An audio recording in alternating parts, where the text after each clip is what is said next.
everybody, and welcome back to the Watchung Booksellers podcast. I'm Marnie, and I'm here with Kathryn. Hi, Marnie. How you doing? Reading anything new?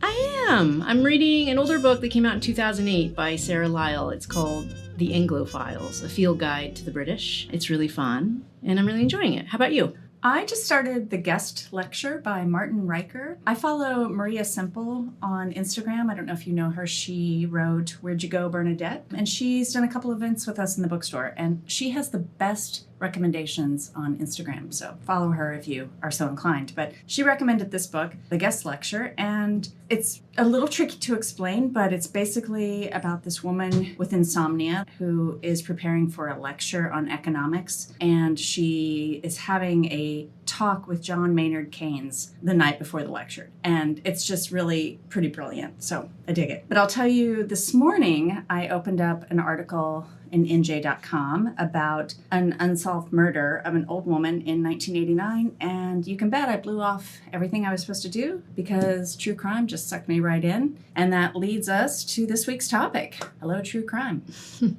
Yeah, today we're digging into this dark, shocking, sometimes horrific genre and why it interests so many. So we're bringing in two journalists who have written true crime stories and have a lot to share about the subject, Joe Pompeo and Kathryn Dykstra. Joe Pompeo is the author of Blood and Ink, the scandalous Jazz Age double murder that hooked America on true crime, published by HarperCollins in 2022. He's also a veteran magazine journalist, most recently as senior correspondent for Vanity Fair, and he's written for The New York Times, The New Yorker, New York, Bloomberg, Businessweek, and many other publications. And you can subscribe to his newsletter at joepompeo.substack.com. Kathryn Dykstra is the author of What Happened to Paula, An Unsolved Death and the Danger of American Girlhood, which was on Best Books of Summer lists in the New York Times Book Review, People magazine, and the Chicago Tribune, among others. She served as a senior nonfiction editor at Guernica for many years and was recently a writer in residence at Monmouth University. Her essays have published in the New York Times Book Review, the Washington Post, Guernica, Poets and Writers. She's at work on a novel that takes place in a maternity home in the 1960s. Enjoy the conversation, and we'll be back afterward to fill you in on what's coming up in the story.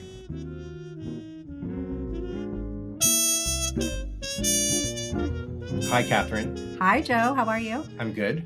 It's good to see you here today, though we see each other fairly often because in full disclosure, our kids are friends and we're at all the same school activities and the pool circuit and all of that. And what a small world that we both have books in the same genre. I know. We actually met through our kids and then only found out afterward that you were releasing a book that was in the same genre as I had just released. That's right. Would you want to tell me about your book first, which I've read, but our listeners would love to hear about it, I'm sure. Sure. What Happened to Paula is the story of an 18-year-old girl who lived in Cedar Rapids, Iowa, and in 1970, she disappeared. And I sort of came to the story because my mother-in-law, Susan Chihawk, who is a writer, was making a documentary film about the case when I met my husband. And she convinced me to work on it in the end, and we can talk about that in a minute. And at first I was like, absolutely not, because it was terrifying, and I was not ready to think about what happened to this young girl. But then sort of flash forward a number of years, and the documentary had sort of failed, and she was convinced that rather than film, the story would be best as a book. And as a journalist, she came back to me. And at this point in my life, I was a new mother and sort of facing my own womanhood in a way that I hadn't before. And rather than fear, which is what I felt in the first place, I now felt anger and rage. And at that point, I was ready to look at the story. So you also were sort of an accidental true crime journalist. Yeah, so I'm not so much like a true crime person. I guess like I like Serial as much as The Next Guy or whatever, all the, those big productions of the modern true crime genre on Netflix or whatever. But, I'm more drawn to like dark narrative history type of stories. I've always been fascinated by like Jack the Ripper and Victorian era sort of things. And even in the literature, I love the Wilkie Collins mysteries and Dracula and all that sort of stuff. But, right. I, at some point, maybe in the past 10 years, started reading more like narrative history historical true crime sort of nonfiction, so the kind of like Devil in the White City sort of stuff. And then in 2018, when I decided I wanted to do a book for various reasons, I was talking with my agent, and I covered the media industry professionally. And originally I was thinking, well, what's something I write about for Vanity Fair in my professional life? Maybe that could be a book. But then I was just like, I'd actually love to do a book like these books I love reading, some old, Right. historic murder yarn sort of thing. That's literally, I just decided I wanted to do a book like that. Right. So it's not so much true crime as a genre, so much as, these old stories where you can get lost in another world. And also they're a little less emotionally and psychologically fraught to confront because they happened a long time ago, versus kind of like fresh trauma. But in any case, so I decided that the story I landed on became the book Blood and Ink, which is a wild jazz age murder mystery involving some wealthy people doing bad things, and also the simultaneous birth of the tabloid press in Manhattan and the way that they, really inserted themselves into this really bizarre double homicide that had taken place. So that's how I ended up in this world. Right. Yeah, that's so interesting because, in the same vein, sort of, my book is tagged as true crime, but really I think of it as like a social history or even a memoir. There's so many memoir parts. But, really the reason that I wrote the book, was to give the case light, but also to sort of interrogate the systems of the time, right? It's less a whodunit as like what done it, right? Yeah. How this happened. How could this girl be allowed to like leave her house and be killed? And, it wasn't just one culprit, it was everything. So I also, don't feel tied to the genre, though my publisher was like, this is what this is, and this is what we're gonna call it. But your book, there was a point you can feel that you're like trying, you really do get really immersed in her story, and you're trying to find out who did kill her, right? That's true. I became weirdly obsessed with it in that, like, I can still think about the case. I've been working on this since 2014, so I can still think about the case and find myself down some sort of rabbit hole. I want to know what happened to her just as anyone else does, even as I know that really the most important thing that her case illuminates is like all the ways that women are at risk in the world, right? I didn't say this earlier, but, she had 2 boyfriends, and this was 1970 when, that made you a slut. And one of those boyfriends was black. Victim blaming sort of. Oh, exactly. Culture. Exactly. So your story was about 50 years ago at this point. Exactly. I was researching a 100-year-old story. This is, these are not super fresh. There's a lot of archival sort of material to go through. What did you find were some of the more difficult challenges of trying to like re-investigate or re-report a story from decades ago when people's memories aren't fresh, or, there's people have died since, and all sorts of obstacles stand in your way as a writer? That actually was the biggest one, was the fact that literally the people who knew the story were dying as I was reporting the story. When I came on board in 2014, at that point, Paula's mother had already died. Many of the police who'd investigated the crime had already died. Luckily, my mother-in-law had done interviews with a number of them, so that still existed. But when I sort of turned back around to find a lot of these sources, they were either gone or their memories were going. There was also this like weird pressure to get to them before either something happened or before they like forgot all the things that happened during that time. In fact, in the time that I reported and in the years after the book, 4 of the people that I interviewed have died. So that was definitely a pressure. And then the other pressure was when my mother-in-law first started investigating this case. As I said, she was able to speak with Paula's mother and Paula's sister. And I think that in the years since Susan interviewed them and when I came on board, they sort of rethought their wanting to be involved. I think that they saw that in many ways they didn't come off that great. Here's the thing, like I tried to paint them as of their time, which was a time of racism and segregation, but Paula was progressive and, she was excited to have a Black boyfriend, and her mother was absolutely not. Yeah. And I think that, in retrospect, looking back, they saw that, we don't maybe look so great. So that was a huge challenge. Yeah, no, it's funny because part of me, and obviously the murder I was writing about and researching was 100 years old. Everyone's dead. There's no direct descendants of the principal characters, at least.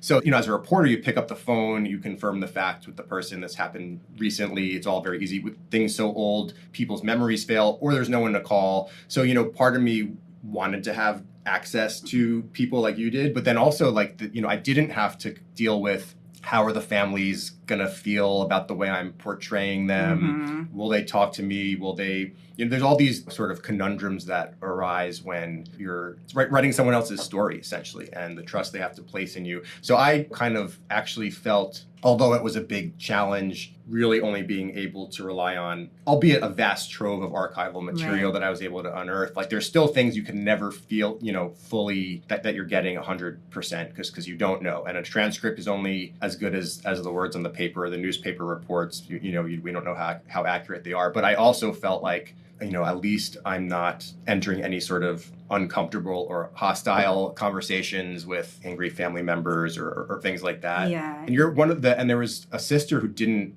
talk. You tried really hard. Oh yeah, I tried really hard to talk to her, and she never. I mean, we've spoken a number of times, but never like in an interview capacity. Yeah, not on the record. Yeah, she was very wary. I mean, here's the thing: is like that was a humongous challenge for me, and it was something that for a while almost stopped me from writing the book. I was like, well, I don't want to come into these people's lives and dredge up this like really, really painful, story and make them uncomfortable and upset. But at the same time, I started to think about like who was I beholden to, right? Like the reader, right? Well, the reader, I don't know. I sort of felt the whole time that I was beholden to Paula. To Paula. Yeah, I just felt like, this girl faced so much risk, and this transcended even her life, right? Even afterwards, the police judged her, so they barely looked into this case. The media, there were like 3 stories ever published about her. Like nobody cared.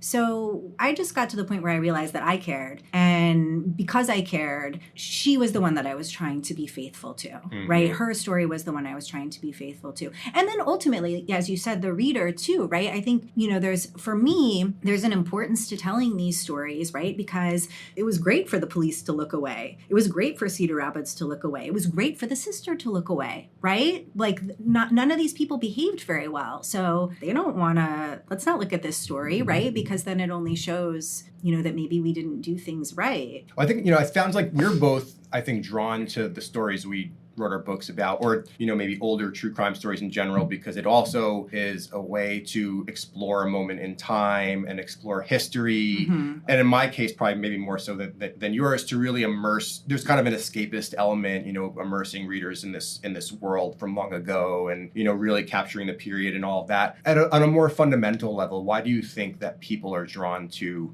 true crime, or just, in general, stories about people being killed, being murdered, killers? I mean, what do you think it is in terms of the genre that really draws people to it? Yeah.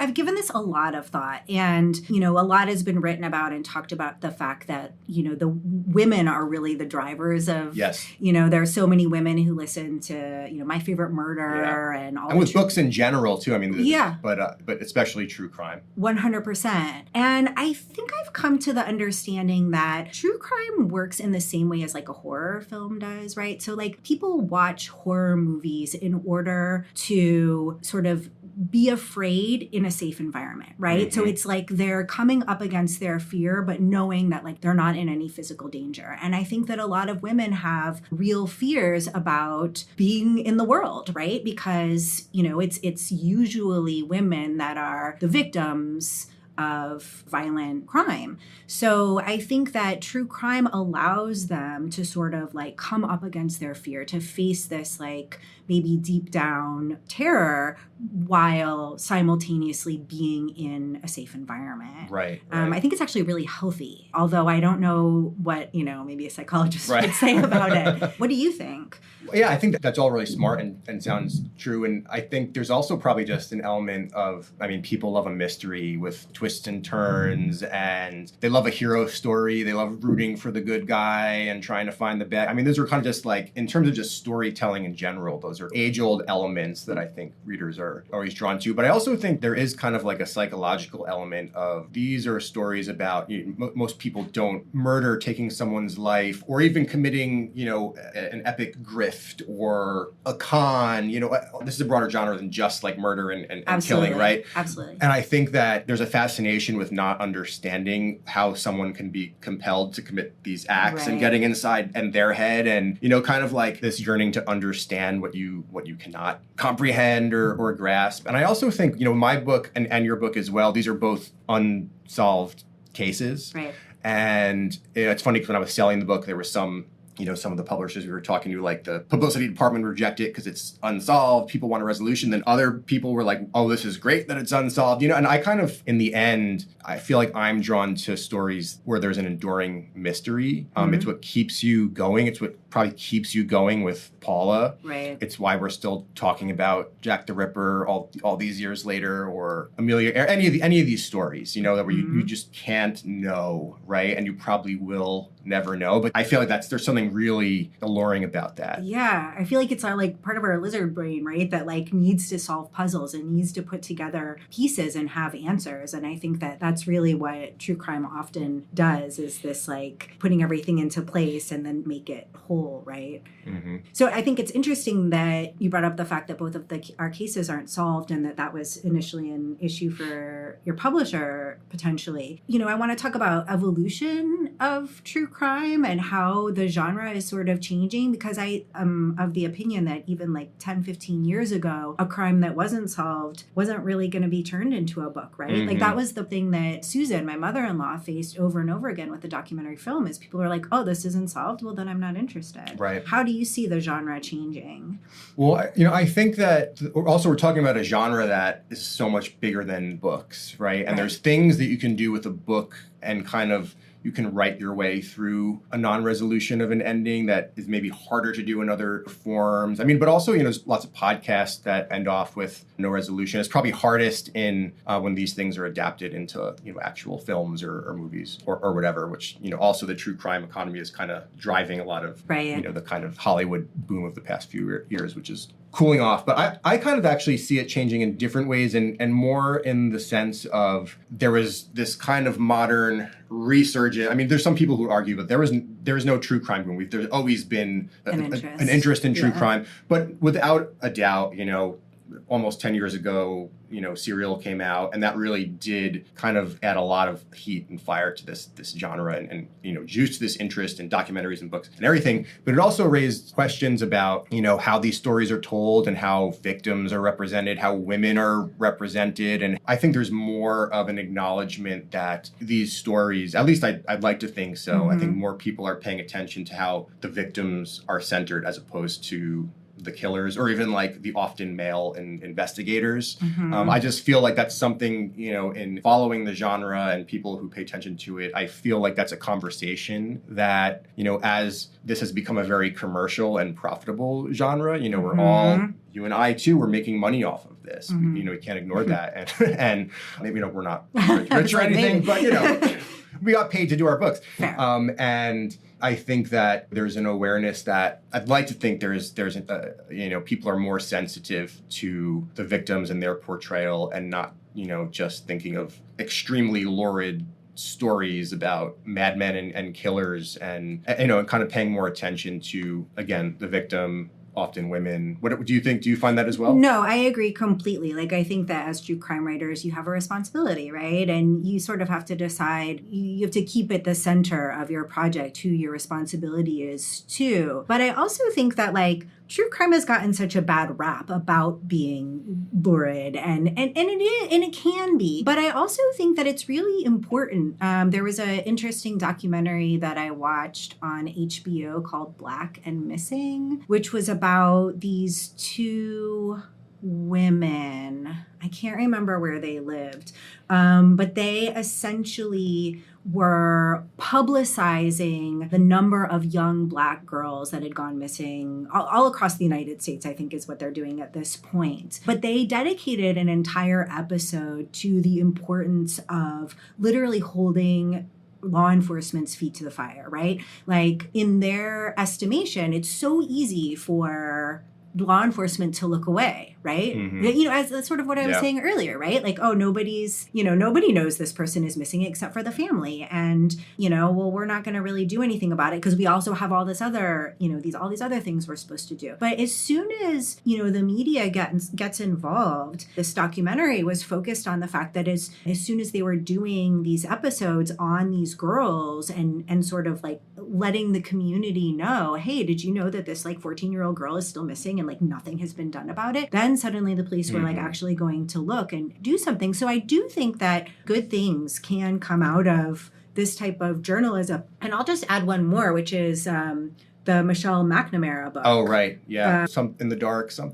I should know this. Yeah. But anyways, that was the Golden State Killer. So her book was so interesting because it had been, I don't know, dozens of years that this, Golden State Killer had remained at large, had, murdered dozens of girls. And, as soon as this book came out, suddenly the police are very concerned and they found this guy. Yeah. Like he's been tried. So that's, I think, a really incredible benefit. Yeah. Now, did I see that with Paula? No. Just to back up for a second, the HBO documentary, it's also, you said this is about young Black girls who are missing. This is, we should acknowledge this is a pretty overwhelmingly white genre in terms of the stories that are 100%. told, right? The type of stories that get coverage. And I wonder, if we're talking about, how the genre is evolving, maybe that's a sign too of like people or producers of true crime, creators of true crime being more attuned to, different communities, and people of color and, kind of not just focusing on dead middle class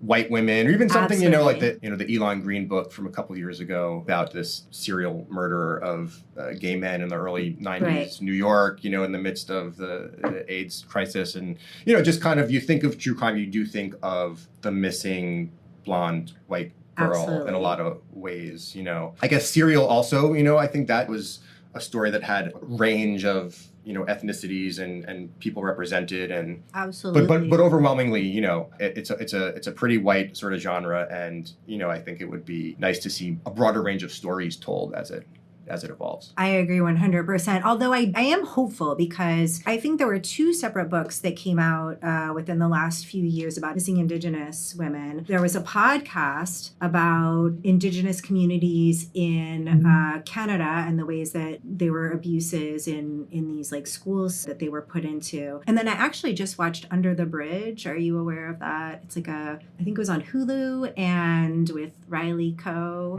And that's the story of a girl who was murdered by her like so-called friends, and she's Indian from India. Yeah. And that was based on a book it's a true story, right? So I do think that these stories are we're realizing that the prevalence of violence in other communities. And I think, Killers of the Flower Moon is a really important book good one, in this sense to, and again, just to your point about the longevity of these stories and, not just leaving these stories to molder. That was the book itself, which came out almost 10 years, I don't know the date off the top of my head, but a while ago, and it, became a bestseller, and this story about, this Native American community in Oklahoma who had this great injustice done to it. Most people had never heard of it before, right? And so the story's being told, and now it became such a big film in this past year, suddenly you have Leonardo DiCaprio and Scorsese making this incredible film. So many more people now know about this story that, may have just been lost to history for the most part. So I think those are two important points. I think both, looking outside of like the typical sort of victim or criminal set, and also not just leaving stories behind.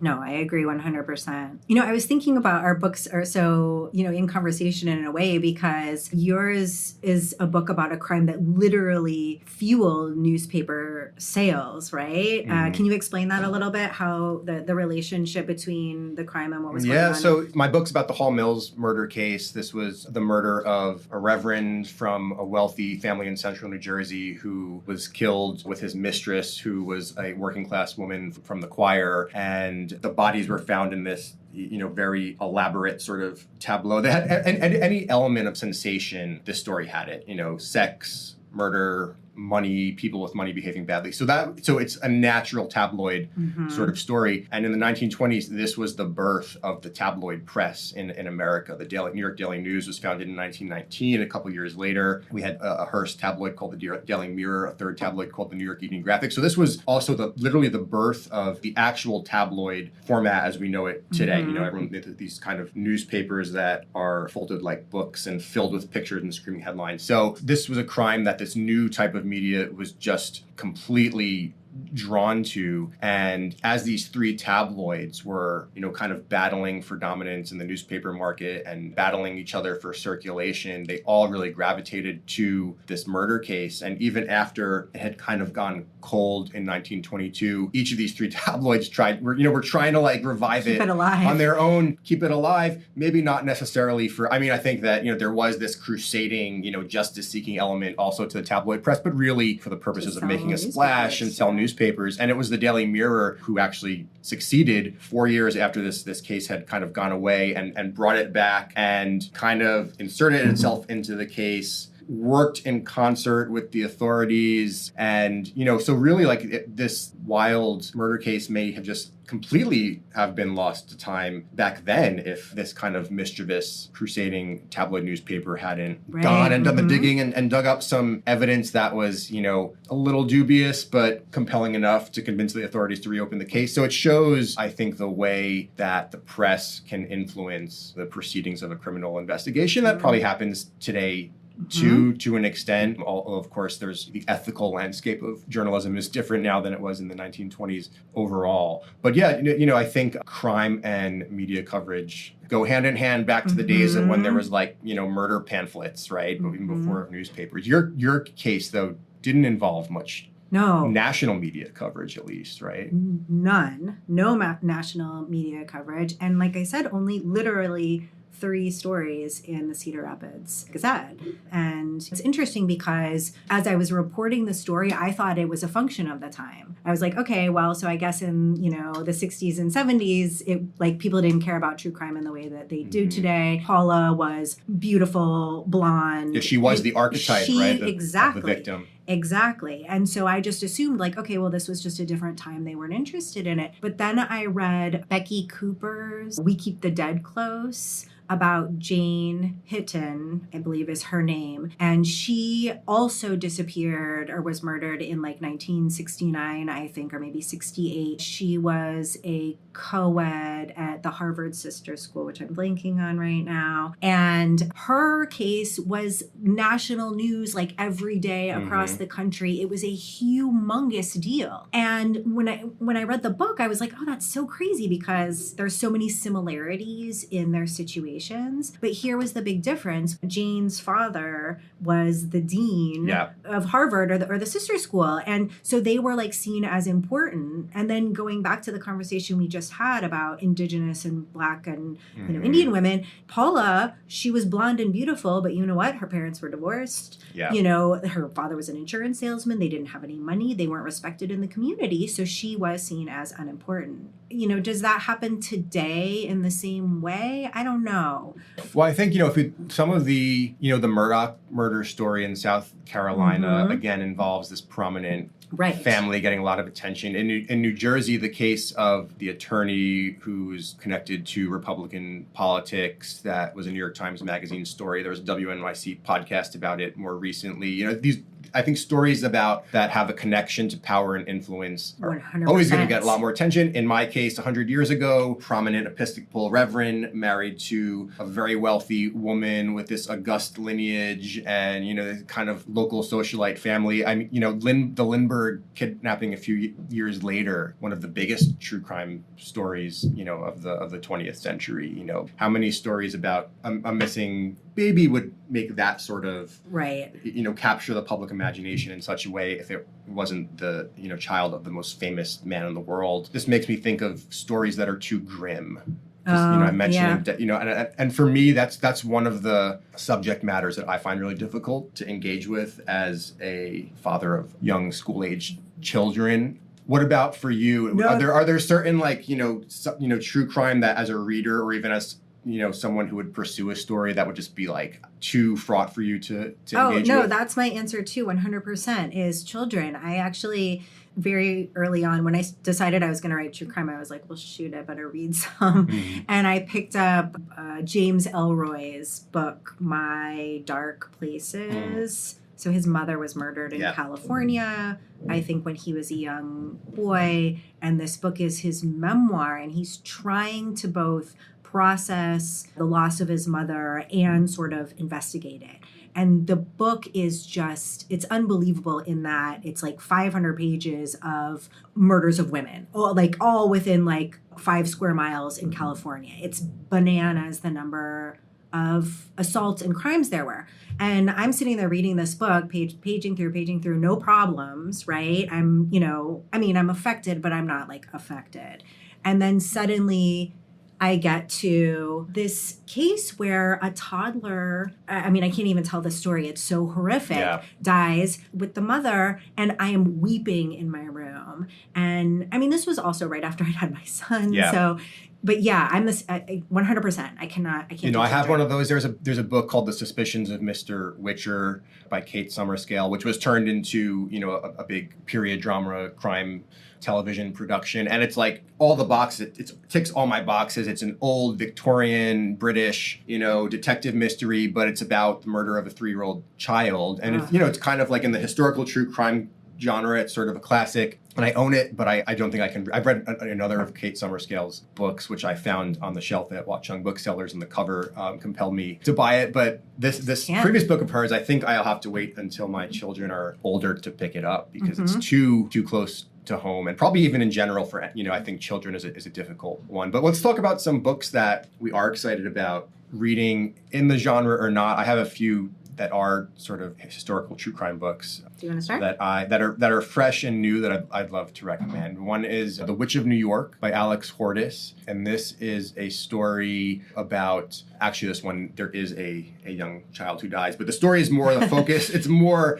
the story of a woman who is accused of the murder of her sister-in-law and her sister-in-law's child, and it's about sort of the way that the penny press in mid-1800s New York made this kind of evil witch-like character of this woman, and how that affected the trials and justice and all that. But again, it's a dark, old, and it's also very much about kind of the birth of sensational tabloid style sort of papering. So I'm halfway through that, and then A Gentleman and a Thief by Dean Job. And this is another Jazz Age crime story, but not about murder. It's about this incredibly successful and prolific jewel thief who managed to insert himself, named Arthur Barry, managed to insert himself into society and rob the jewels of Rockefellers, and had a famous heist at the Plaza Hotel. So it's a really extravagant story of Gatsby-like Jazz Age excess, and this kind of thief who is sort of like an anti-hero that doesn't kill people,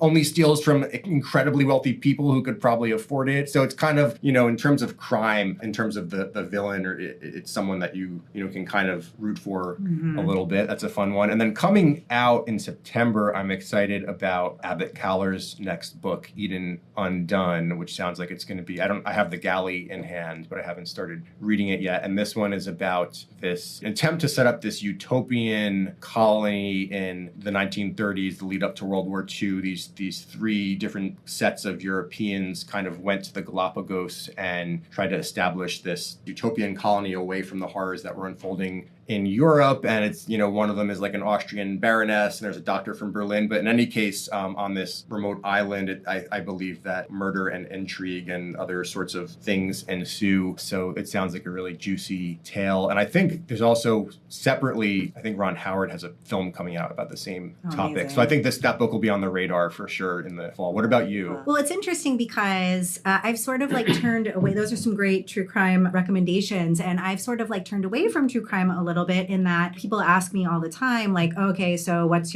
is your next book true crime? And it seems that, true crime is in my bailiwick. It's pregnant teenage girls. So, because I didn't say this earlier, but Paula was pregnant when she disappeared, or was very likely pregnant when she disappeared. And this was, of course, before Roe. And so that affected her case greatly. But so my next book is about a bunch of pregnant teenage girls who live in a maternity home in the 1960s. But so I've been reading sort of books along those lines. So my recommendations are Alice McDermott's new book, Absolution, which is about the wives of the higher-up soldiers in Vietnam in the 1960s. I thought was fantastic. It sort of gets into what it was like to be there but not be a part of, the conflict in a way, to be like more of an observer. But the main character of that book is trying to get pregnant, and there's a number of bodily examples of, what it is to be a woman who is trying to have a baby. And then my second book is Claire Keegan's book, Small Things Like These, which is also, this takes place in Ireland, and it's about, very loosely about a maternity home. There's sort of a maternity home in the background, and you see, it's a very slender book, like I don't even think it's 100 pages, but it's absolutely beautifully written, and it's told from the perspective of a husband, and you sort of find out that he's tied to the home and then also goes to the home, and it's just this beautiful story. And then sort of outside of that wheelhouse is, and I've been recommending this book to everyone, is Hurricane Season by Fernanda Melchor. She's a Mexican writer, and this book is about, quote, I'm using quote marks here, a quote witch in like a very poor town in Mexico, and the witch gets murdered in the beginning of the book, and then you sort of circle it from the perspective of a number of the townspeople. It's an amazing, so Fernanda Melchor doesn't use paragraphs or really sentences, and like there's, I think the book is maybe 2 chapters. Of like stream of consciousness. So it's just text, like words. like the last chapter of Ulysses sort of. You like open it up and it's just like blocks. And so the first time, of course, I opened it, I was like, oh, and I like threw it across the room because the idea of like sitting with that was just too daunting for me. But then weeks later, when I finally like read the first word, it was like I couldn't stop. Like it's incredible. So those are my recommendations. Yeah, no, I think you've outdone me with interesting, fascinating forms. Oh, well, I don't know, but it was so nice to have this conversation. Yeah, with this was you. fun. Good to catch up on all of this, and I'll see you at the pool. Yeah, 100%. Thank you, Joe. Thanks, Joe and Kathryn. We loved all of your insights into true crime and can't wait to see what you guys write next. And listeners, you can find all of the books they mention in our show notes and at watchungbooksellers.com. Before we go, I want to remind you of a couple of our upcoming events. Tomorrow, July 17th, we are excited to host Haley Krischer for her first novel for adults, Where Are You, Echo Blue? She'll be talking with Ella Dawson, author of But How Are You Really? And don't forget to register for the Montclair Public Library Foundation's send-off karaoke party for Janet Torsney on July 25th at Tierney's Tavern here in Montclair. Register and pick your tunes ahead of time. You can find out more about all of our upcoming events in our newsletter, show notes, and at watchungbooksellers.com. Recording and editing at Silverstream Studio in Montclair, New Jersey. Special thanks to Timmy Kelleny, Bree Testa, and Derek Matthews. Original music is composed and performed by Violet Mujica. Art and design by Evelyn Moulton, and research and show notes by Caroline Shurtleff. Thanks to all the staff at Watchung Booksellers and the Kids Room for their hard work and love of books. And thank you for listening. If you enjoy the podcast, please like, follow, and share it. You can follow us on social media at Watchung Booksellers. And if you have any questions, you can reach out to wbpodcast@watchungbooksellers.com. We'll see you next week. Until then, for the love of books, keep reading.